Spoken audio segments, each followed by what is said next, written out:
پاکستان نے بھارتی جاسوس کلبھوشن یادو کو قونصلر رسائی دینے کی باضابطہ پیشکش کر دی۔ عوام کے سخت ترین رد عمل کے باوجود دہشت گرد جاسوس کو قونصلر تک رسائی دینے کا فیصلہ کر لیا گیا۔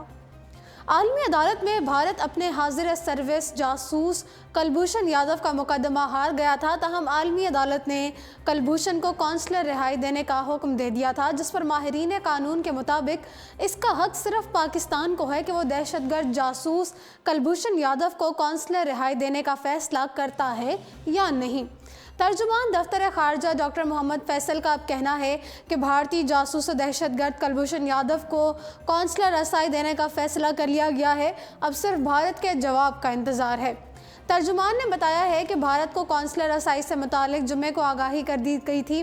یاد رہے کہ 18 جولائی کو جاری کیے جانے والے وزارت خارجہ کے اعلامیہ کے مطابق بھارتی کمانڈر کلبھوشن یادو کو قونصلر رسائی دی جائے گی۔ کلبھوشن یادو کو قونصلر رسائی پاکستانی قوانین کے تحت دی جائے گی۔ کلبھوشن کو قونصلر رسائی دینے کے لیے طریقہ کار طے کیا جا رہا ہے کہ جاسوس کو قونصلر تک کیسے رہائی دی جائے۔ کلبھوشن یادو کو ویانا کنونشن کے تحت حاصل حقوق سے آگاہ کر دیا گیا ہے۔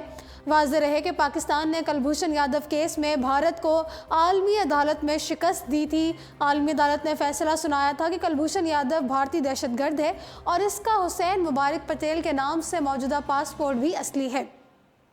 عالمی عدالت نے بھارت کی جانب سے کلبھوشن یادو کی رہائی کی درخواست مسترد کر دی، تاہم ویانا کنونشن کے تحت بھارت کو کلبھوشن یادو تک قونصلر رسائی کی اجازت بھی دے دی گئی اور پاکستان کو اس حوالے سے اقدامات کرنے کا کہا۔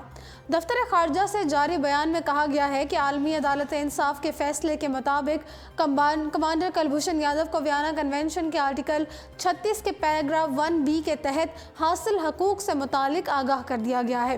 بیان میں کہا گیا کہ بطور ذمہ دار ریاست پاکستان کلبھوشن کو ملکی قوانین کے تحت قونصلر تک رسائی دے گا، جس کے لیے طریقہ کار وضع کیا جا رہا ہے۔ کلبھوشن یادو سے متعلق کیس کا فیصلہ عالمی عدالت انصاف کے صدر جج عبدالقوی احمد یوسف نے سنایا تھا۔ جج عبدالقوی احمد یوسف نے کلبھوشن یادو کی بربریت کی بھارتی درخواست مسترد کرتے ہوئے موقف اپنایا کہ پاکستان کی جانب سے کلبھوشن کو سنائی جانے والی سزا کو ویانا کنونشن کے آرٹیکل 36 کے خلاف ورزی تصور نہیں کیا جا سکتا۔ عالمی عدالت کا فیصلہ آنے کے بعد پاکستان نے جواب دیا تھا کہ پاکستان اس معاملے پر غور کرے گا اور اب کافی غور و خوض کے بعد کلبھوشن کو قونصلر رسائی دینے کا اعلان کر دیا گیا ہے۔ ناظرین، کلبھوشن یادو کو پاکستان پھانسی کی سزا سنا چکا ہے۔ پاکستانی عوام کا اس پر رد عمل دیتے ہوئے کہنا تھا کہ کلبھوشن یادو جیسے سفاک دہشت گرد کو سرے عام پھانسی دینی چاہیے، جبکہ عوام کلبھوشن یادو کو کسی قسم کی قونصلر تک رسائی کے حق سے نہیں ہے۔ تاہم حکومتی فیصلے کے مطابق بتایا گیا ہے کہ پاکستان عالمی عدالت کے اس فیصلے کا احترام کرتے ہوئے کلبھوشن کو قونصلر تک رسائی دے گا اور اس کا طریقہ کار جلد طے کرے گا۔ جی ناظرین، فی الحال اردو پوائنٹ اسٹوڈیو سے اتنا ہی۔